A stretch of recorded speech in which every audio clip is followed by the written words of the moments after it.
What's up, people? Gene here. Welcome back to my channel. So in today's video, I have my realtor here. We're going to talk about buying a residential property versus buying a rental property. Which one is best? What my realtor thinks, especially in the times that we in now as far as this pandemic.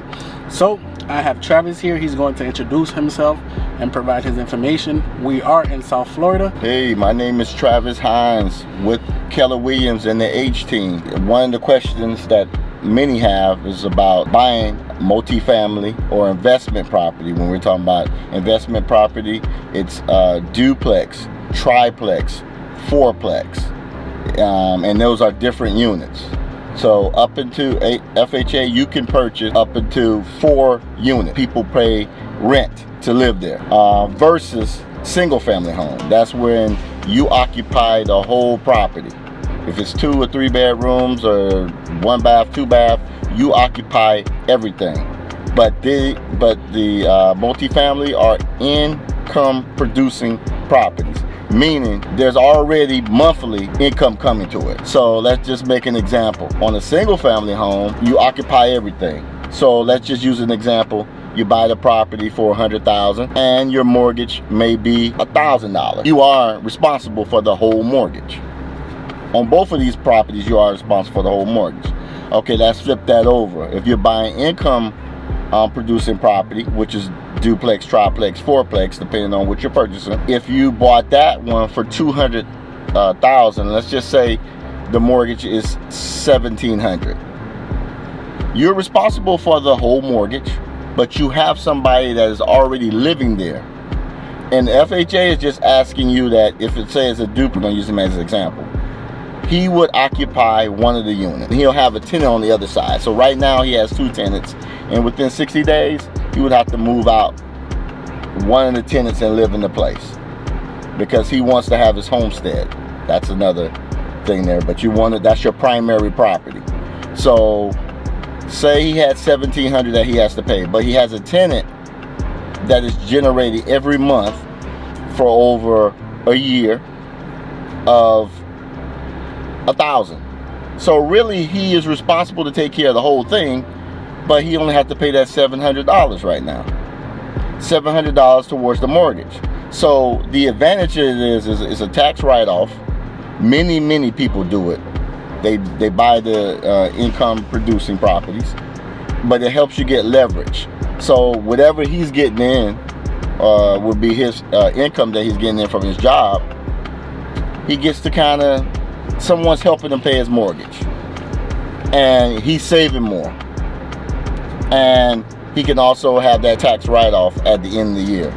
It's like, I like to say, it's like having a child without having a child, because the people know that have kids, they know that normally income tax time, that's when you can claim them. So pretty much you can claim that property, and that's why it is, especially around this time, it is and as always, it's one of the best things, and especially him being by himself, and he's going to live in it by himself, meaning single, whatnot. It's a great start off for somebody. He would already become a landlord, and he'll become a homeowner. What you think is like a con? Why you think like more people don't buy rental property versus like just a residential property? Okay, the most questions I get is, what if something happens with the property?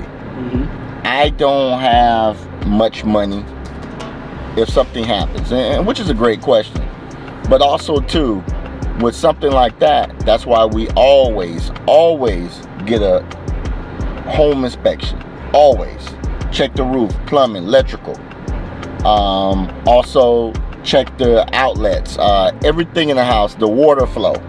Gonna check if it has termites in the property. So they're gonna check out all of those outlets. And typically what's happening now in the last couple of years, they're giving you insurance, meaning that if something happens within the year, they stand by what they gave you, that everything was good. And then you can do a deductible to get those things fixed. So that's kind of extra insurance that they've done in the last couple of years with the inspection companies. And that's what I normally get. But remember, when you take over the property, you're going to get the security deposits also. You will get the security deposits transferred to you at closing from the old seller to you being the buyer. So whatever they have left there, that's extra to you too, that you'll be holding for them in case when they move out. But that's, you know, that gives you an opportunity. And when I mentioned about Gene on that example of $1,700, now he's only paying $700 a month. Versus if it was a single family, you know, he'll be paying the whole thing. Yeah, I find it like a lot of people that I talk to or try to bring the idea to them, they scared because they have to be a landlord. They don't want to deal with nobody else. How do you get away from that, like being scared of somebody else? Like, because I know, you know, they have property managers and things like that can handle that. Well, definitely. I can help as it relates to that, and I know property managers that can help also too. They usually are like 8 to 10% a month, but they can get those things. You can use the property management.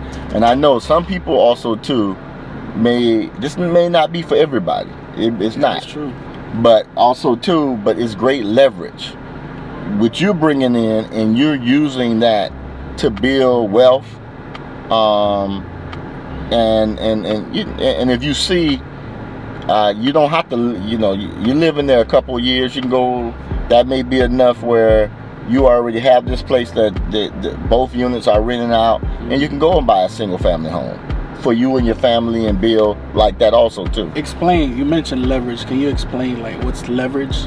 Okay, leverage is basically, okay, if for instance, let's say I'm getting $2,000 a month. I'm using my money to leverage to get better. So let's just use the same thing for you, right? Mm-hmm. In this unit, $1,700, and you got to come with $700, and you're making $2,000. Okay, that's $1,300 you can use for something else. Yeah. You're leveraging your money. You're using your money to make more money. Yeah. And a lot of people, and especially in this pandemic and everything, different streams of income is very important right now. If it showed anything, different streams of income, those rent, it pays off. Different streams of income. So now you're a landlord, you're already an investor to jump off.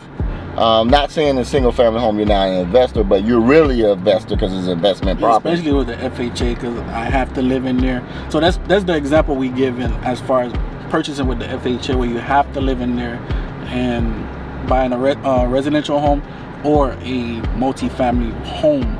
And what would you tell people right now that's because of the pandemic, they scared, saying that, oh, what if the tenant leaves?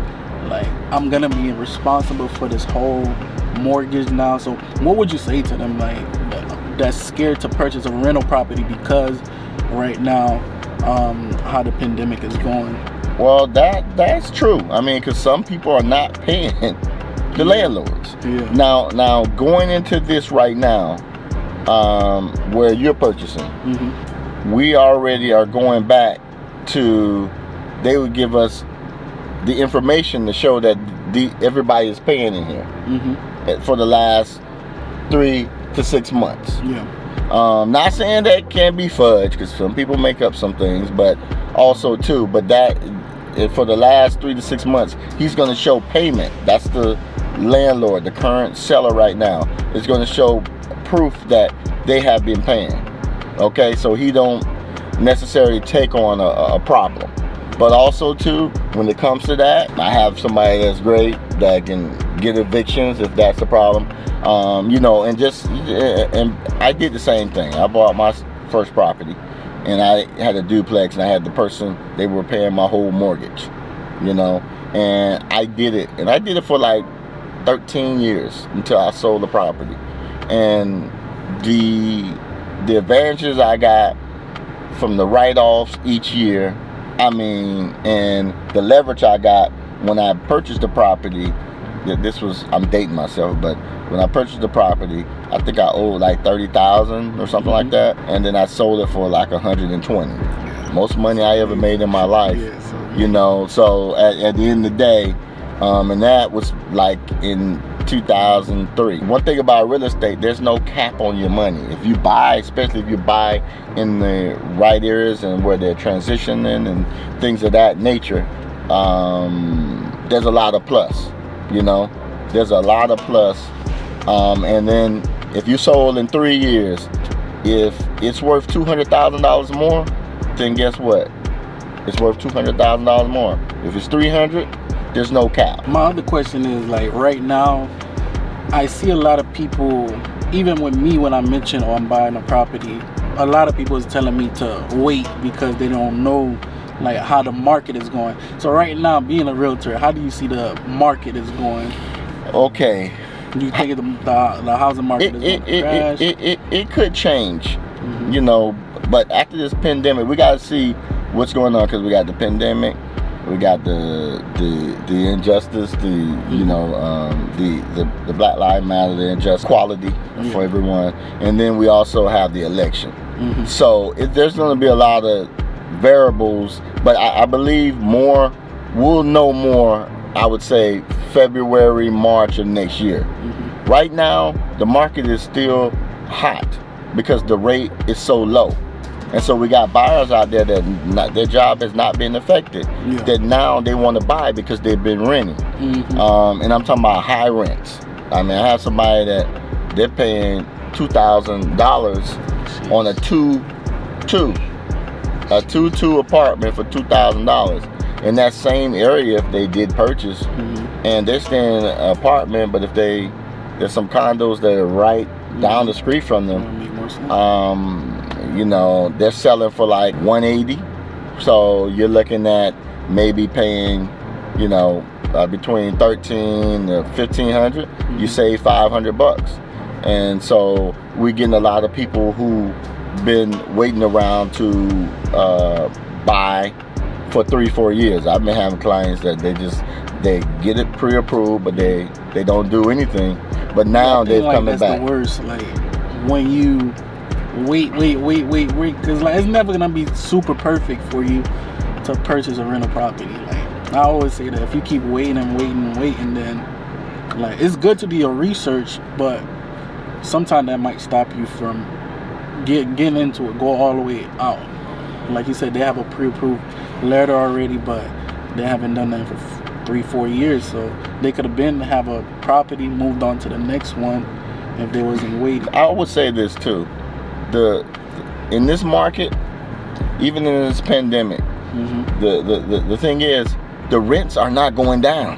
So at the end of the day, to be honest, what they're saying about the crash, they're saying your equity might get swooped up, and that may be true. I can't guarantee anything. That may be true. That might happen. Okay, but at the end of the day, people who are paying that $2,000, the landlords and the apartment people are not gonna come and say, hey, knock on your door and say, hey, you were paying $2,000. You know what? Because what's going on? You're gonna pay $13. Yeah. So it's the same thing in the rental market. The rents are very high, but that's why the investment property is a great tool, because you're not paying it by yourself. You're able to save more. You're able to save more money because and it's someone helping you with the rent. Yeah. That's why it's a good tool. Now, FHAs, like I said, we're talking about FHA here versus like buying a residential home and a rental property home. Now with FHA, when would it make sense to purchase like a residential property with FHA? For those that's wondering, like, they don't want to get involved into like a rental property, but they want to purchase just a residential home. When would it make sense? I mean, I think family structure makes a difference, because sometimes you have individuals that are married and have kids. Maybe they do not want to live that close to a tenant or somebody else, which I understand too. So they more like, they want their own structure. They want their own yard for the kids, and and I run through this all the time with people. Whatever you feel comfortable with. Someone like yourself, you know, single, You might definitely want to look at something like this because, like I said, it helps you get leverage. It's a lot of advantages too. Yeah, the main thing too for me was like the house hacking too. I didn't just want to, because I see like my friends, some people, they're paying to rent. Right. They're paying a lot to rent. Right. I didn't just want to rent and just paying somebody else's mortgage. I wanted to also a house hack and have somebody else help pay my mortgage, and also down the line where I start getting cash flow from the rental property. So that's what made sense to me.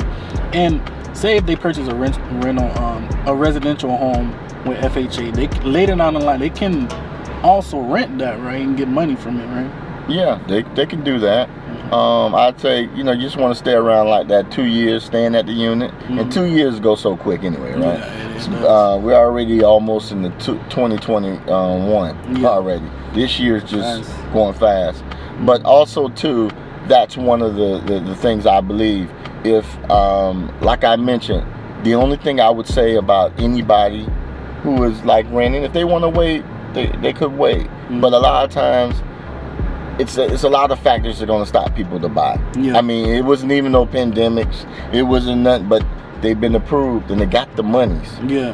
They have the money in the bank, and they're ready to close. But that for some other reason they have not, push the trigger. Yeah, pull the trigger. But I had somebody currently now that they've been approved for 5 years. Every year they're approved. Their rent went from 5 years ago they were paying $1,300. They're paying $2,150 right now, and it's only three in the same 3-2 same place. They could have purchased it at $140. Now it's like they could still buy it as a townhouse. It's down south, but in Miami. It's a townhouse, and now they're selling for like $230. And I'm like, listen, we went over what the mortgage would be. The rate is all low, and so also too, if you want to contact me as it relates to refinance or when you purchase, I work with a lender that gives you back towards closing costs. So if you don't have everything, you can get back some closing costs, and we can negotiate closing costs also. So on refis, because there's money inside the property too that some of you may own, just hit me up. Just hit me up. I can help you. I can direct you. I want to be a source for you. Foreclosures too. If you're having some problems paying and you're going into foreclosure, I got the whole team. Short sales, all of that. So if you got a foreclosure paperwork, I got the attorney for that. So anything you need real estate related, probate attorney, I got them all. I've been using this. I want to date myself. I've been in the business for over 17 years. So I got whoever you need, roofers, plumbing, everything. So I'm just letting you know. I just don't sell and say, see ya. Yeah. I stay around my clients. I stay involved with my clients. If they need something, I'm there. Yeah, that's so important too. Like, make sure you guys have a realtor or somebody that's going to help you when you purchase your property. You just don't want to just purchase it, then now you're in the desert by yourself, like what to do. So make sure you have a good team around you. This is the end of the video. I appreciate you guys. Please comment down below what you guys think. If you need more information, you can always contact Travis. I'll put his information down in the description below. I appreciate you guys. I thank you guys. Until next time, peace be with you. All right, be safe now.